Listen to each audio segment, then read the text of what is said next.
I am not sure if we should get married. I need time to think about everything. My girlfriend said 20 days before our $35K wedding with no explanation why I stood there frozen as 4 years together. Suddenly hung in limbo when I finally canceled everything to protect our 120 guests from wasting money. Her true colors. I am Dima 30M civil engineer here in Portland. Been with my girlfriend Izzy, 28F, for 4 years. Engaged for 1, wedding planned for May 25th, exactly 20 days from today. Everything's been organized and paid for months in advance. Total cost around $35K that I covered myself since I make decent money and Izzy's marketing coordinator salary is pretty modest. 8 days ago, completely out of nowhere, Izzy drops this bomb, Dima. I am not sure if we should get married. I need time to think about everything. I was blindsided. What do you mean? What has changed? Did something happen? I don't know. I don't know if I am ready for this. That was literally her explanation. I don't know. No specifics about what she is uncertain about, no particular incident that triggered doubts, just vague unease that apparently materialized from thin air. I have been trying to understand what is going on for over a week now. Asked if it is about our relationship, our future plans, the wedding itself, my job situation, family pressure, anything that might give me something concrete to work with. Every conversation ends the same way. I just don't know. Dima, I cannot explain it. This isn't like her at all. Izzy's usually decisive and communicative about problems. We have never had major relationship issues. No cheating, no financial stress, no family drama. 3 weeks ago, she was excited about our honeymoon plans and talking about painting the guest bedroom when we get back. I suggested couples counseling to work through whatever's bothering her. She refused. This is something I need to figure out myself, but we are supposed to be partners. Izzy, if you are having doubts about marrying me, shouldn't we talk about it together? I cannot talk about something when I don't understand it myself. The timing is killing me. We have got 120 people flying in from across the country. My brother Stellan is coming from Chicago with his family. Izzy's cousins are driving down from Vancouver. The venue, catering, photographer, DJ, everything's locked in with deposits that become non-refundable after the 30-day deadline, which passed 10 days ago. Her sister Ophelia keeps telling me to give her space and that cold feet are normal. But this doesn't feel like normal pre-wedding nerves. Normal nerves are about specific worries, budget concerns, family dynamics, fear of change. This is just nothing. Unexplained uncertainty that she will not even attempt to explain. My best friend Cass thinks something triggered this and she is not telling me what it is. People don't just wake up one morning unsure about someone they have been planning to marry for a year, but I have gone through everything I can think of. No major changes in our lives. No new stressors. No conflicts with friends or family. If anything, things have been really good lately. I got promoted to senior project manager 2 months ago. We have been house hunting, talking about kids in a few years. The worst part is watching her act completely normal about everything except the wedding. She is still living here, still sleeping in our bed, still making dinner plans and talking about weekend activities. But mention the wedding and she shuts down immediately. Yesterday, I asked if she wanted me to start calling vendors about potential postponement. I don't know, she said. Maybe. I just need more time. How much time? Izzy, people have booked flights and hotels. My parents took vacation days they cannot reschedule. We need to make a decision. I cannot be rushed into this. Dima, if you really love me, you will understand that I need to be sure. That felt like emotional manipulation. But maybe I am being unfair. Maybe she is genuinely struggling with something she cannot articulate, and I am making it worse by pressuring her for explanations. But 20 days. Reddit. 20 days until our wedding date, and I have no idea if my girlfriend actually wants to marry me or not. Is this normal pre-wedding anxiety that I should just ride out? Or is this her way of telling me she wants out but doesn't have the courage to say it directly? I love this woman, and I thought she loved me, but I cannot read her mind. I need something, anything to work with. Besides, I don't know. How long do I wait for clarity that might never come while our guests spend money traveling to a wedding that might not happen? Update 1 had to cancel the wedding. Now she is blaming me for all the financial losses. My phone's been blowing up since I posted. Thanks for all the support, even the tough love comments telling me to wake up. So I took Reddit's advice and made the call. With 6 days left before losing even more money to vendor penalties, I canceled the wedding, called the venue, catering, photographer, DJ, everyone. Managed to recover about $8K of the $35K total, which is better than losing everything. The guest notification was brutal. Had to call my parents, Izzy's family, all our friends, my brother flying in from Chicago with his kids who were excited to be ring bearer and flower girl. Most people were understanding, but I could hear the disappointment in their voices. Is everything okay with you two? My mom asked. I honestly don't know, I told her. Izzy says she is unsure about marriage and will not explain why. When I told Izzy I had canceled everything, her reaction shocked me. You canceled our wedding without talking to me first. Izzy, we have been talking about this for over a week. You keep saying you don't know if you want to get married. I was protecting our families from wasting money on travel expenses. I never said I didn't want to marry you. I said I needed time to process my feelings. What is the difference? You wouldn't give me any timeline or explanations. The deadline was today. She broke down crying, which made me feel like a complete asshole. Maybe I had jumped the gun. Maybe she was just working through normal anxiety and needed a few more days to sort it out. That is when she agreed to couples counseling. Fine, if it will help you understand that you overreacted.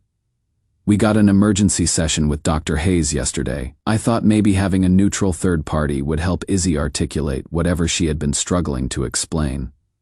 Boy, was I wrong about what that session would reveal. Dr. Hayes asked Izzy to describe her concerns about marriage. Instead of talking about her uncertainty, Izzy spent 20 minutes explaining how I had overreacted by canceling the wedding and how the financial losses were my fault. Dimitri assumed I didn't want to get married instead of supporting me through a difficult emotional period.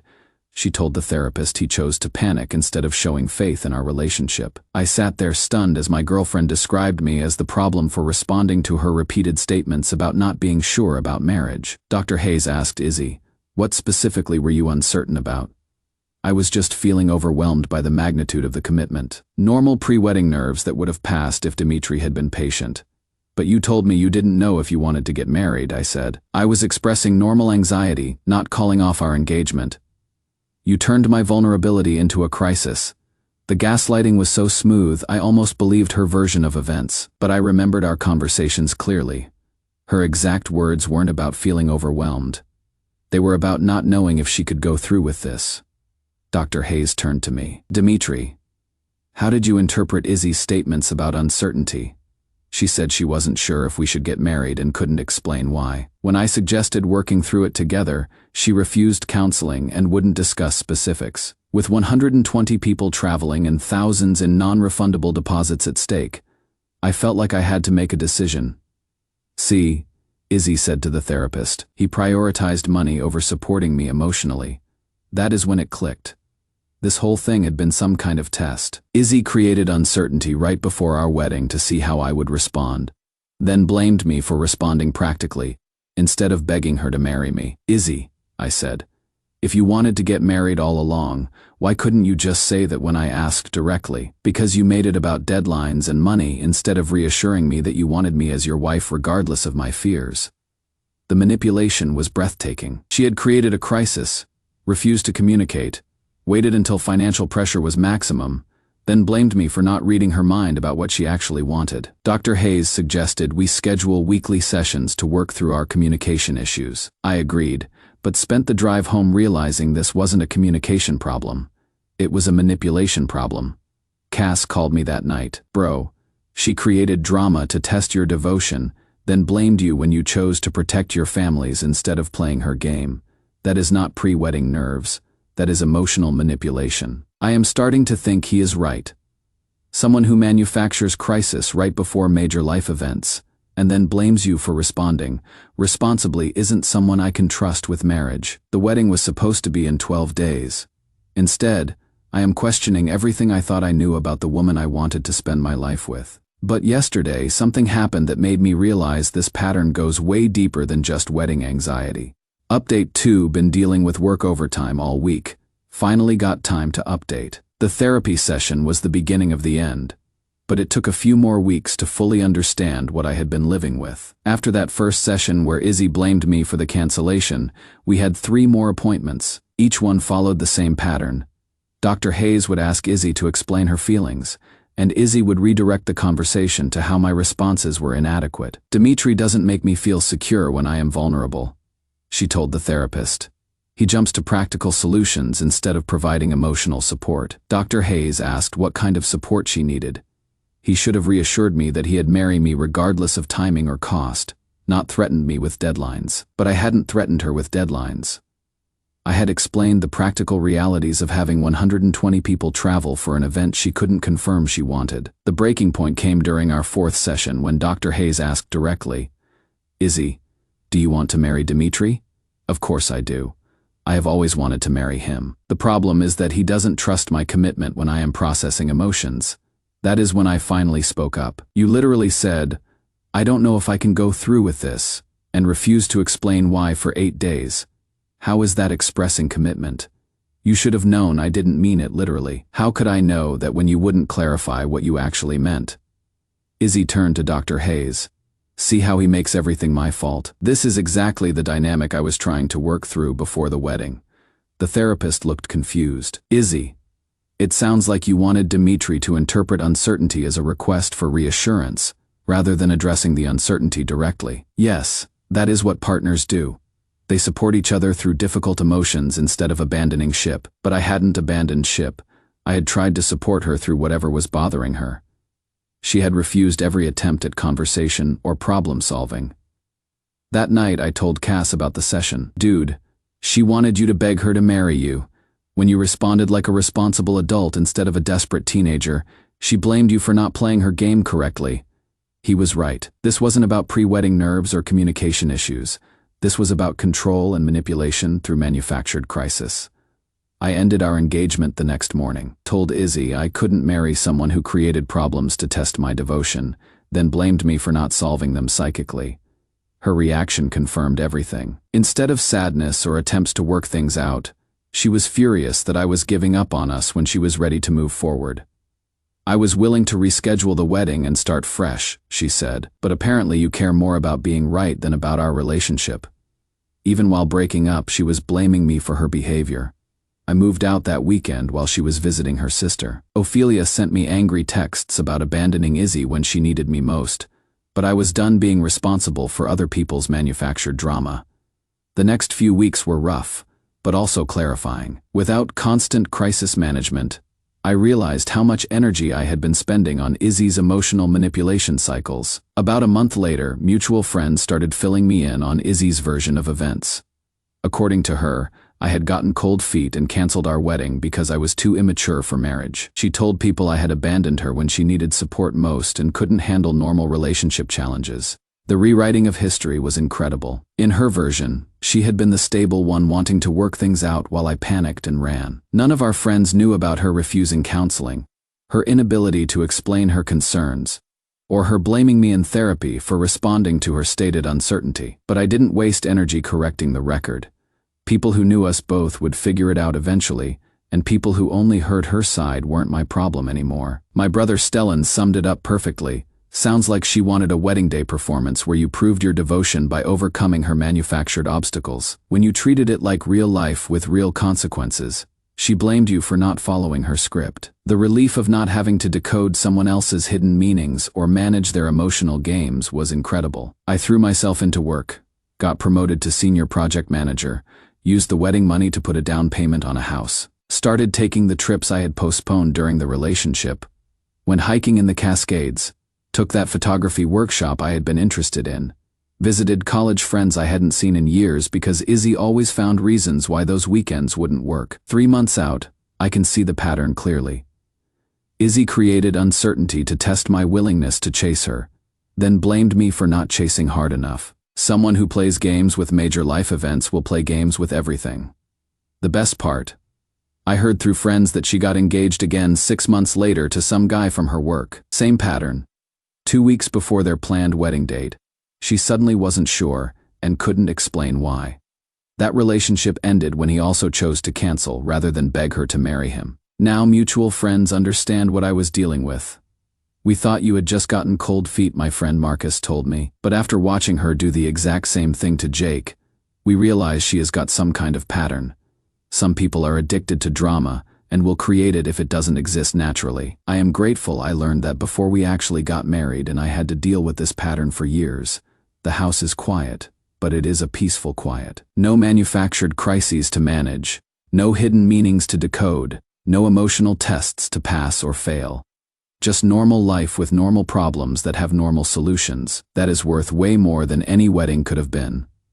Final update: car trouble had me stuck all day Tuesday. Finally got time to write. Cannot believe it has been a full year since the wedding that never happened. Life looks completely different now. So the promotion to senior project manager came with a $15K raise that I have been investing instead of spending on someone else's lifestyle. The house I bought with the wedding money has already appreciated $25K according to my realtor. Turns out financial stability is easier when you are not funding someone else's emotional drama. I have been traveling more, went to Japan last month, planning a trip to Scotland this summer. Amazing how much money you save when you are not constantly managing someone else's manufactured crises. The engineering projects have been incredible too. Just finished designing a bridge renovation that will serve the community for decades. There is something satisfying about building things that last, instead of trying to fix relationships that thrive on instability. Work buddies keep asking when I am going to start dating again. Honestly, I am in no rush. After years of walking on eggshells around someone's emotional manipulation, being able to make plans without wondering if they will become tests of devotion feels like a superpower. As for Izzy, the pattern became obvious to everyone eventually. After the engagement with Jake fell apart the same way ours did, she moved to Seattle for a fresh start. According to Ophelia, she has been cycling through relationships, but keeps having commitment issues right before major milestones. Her sister finally asked me for coffee last month to apologize. I thought you had given up on her too easily, Ophelia said.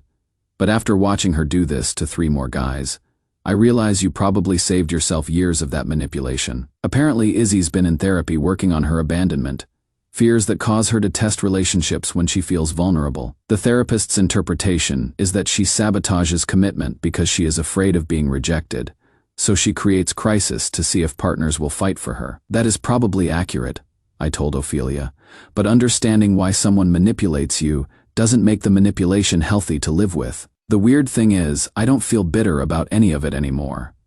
That experience taught me the difference between normal relationship challenges and systematic emotional manipulation. Normal challenges involve 2 people working together to solve problems. Manipulation involves one person creating problems for the other to solve while moving the goalposts. I actually ran into Izzy at Powell's Books a few weeks ago. She looked good but seemed nervous.